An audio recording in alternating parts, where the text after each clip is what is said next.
नमस्कार दोस्तों, स्वागत है आपका बुक वर्ष पर। आज हम जिस किताब की बात करेंगे उसका नाम है द पावर ऑफ नाउ, जिसे एकहार्ट टोल ने लिखा है। ये किताब हमें सिखाती है कि कैसे हम अपनी चिंता, तनाव और नकारात्मकता से मुक्त होकर वर्तमान क्षण में जी सकते हैं। क्योंकि असली खुशी और शांति न अतीत में है और न भविष्य में, बल्कि अब में है। वर्तमान क्षण की ताकत ज्यादातर लोग या तो अतीत की गलतियों में उलझे रहते हैं या भविष्य की चिंता में डूबे रहते हैं।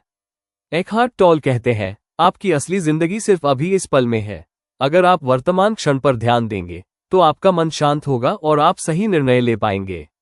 माइंड वीएस कॉन्शियसनेस, हमारा दिमाग लगातार सोचता रहता है, लेकिन हम अपने दिमाग नहीं है।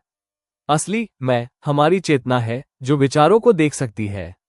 जब हम ऑब्जर्वर बनकर सोच को देखते हैं तो हम माइंड की कैद से बाहर निकल आते हैं।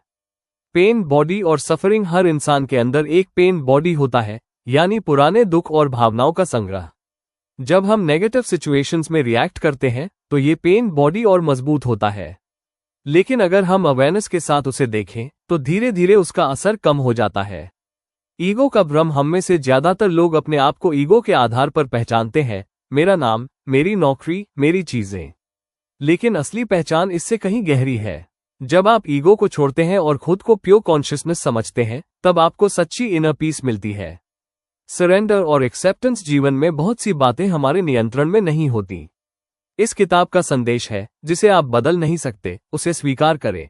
एक्सेप्टेंस का मतलब हार मानना नहीं, बल्कि अपने भीतर शांति बनाए रखना है।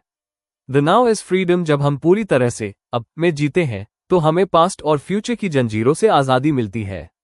तब न रिग्रेट्स हमें परेशान करते हैं और न ही एंग्जाइटी हमें डराती है। Freedom equals living in the now. Spiritual awakening, the power of now सिर्फ एक किताब नहीं, बल्कि आध्यात्मिक जागरण का मार्ग है। मेडिटेशन, ब्रेथ अवेयरनेस और माइंडफुलनेस के जरिए हम इस अवेकनिंग को अनुभव कर सकते हैं।